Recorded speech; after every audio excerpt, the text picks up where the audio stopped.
Is there an easy way to identify a potential research topic? Now, this is a broad question, I know, but Matthew, are there any ideas we can suggest on how to go about finding that research topic? This is a really common question that we hear at Grad Coach because you've got to pick that right topic. It's going to carry you through your whole project.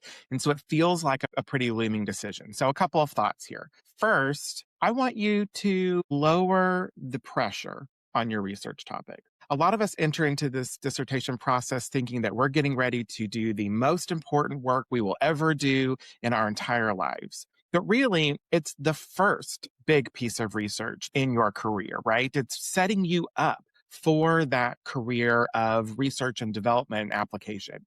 And so we can pull the scope down and take some of the pressure off. And I think that really helps us to get in a healthier mindset for choosing our topic. The next thing I want you to think about is what are you actually interested in? You're going to be reading about, talking about, thinking about, studying this topic for potentially 2, maybe 3 years of your life, maybe longer. It has to be a topic that you actually care about. So think about, what do you actually want to learn? What do you actually want to create and put out there and build upon in your career moving forward once you get those important credentials and letters behind your name?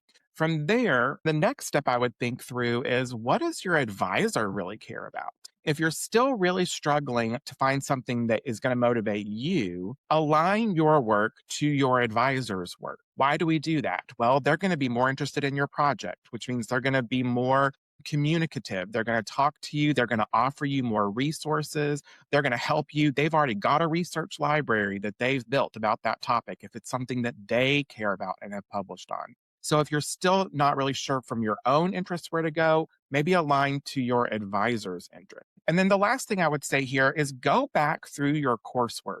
Because throughout your coursework, you have written papers where you have examined different topics and different ideas. And in doing so, think about what interested you from that, or what gaps or questions did you have from those papers that you've written. And that can be really meaningful for finding your research process or finding your research topic, because it allows you to dig into work you've already done and kind of launches you forward when it's time to actually start writing that dissertation. I think those are really good points. The other thing I can suggest is, if you are really interested in a specific field or area of research, look for systematic reviews, narrative reviews, meta-analyses, papers that synthesize what's happening in the field.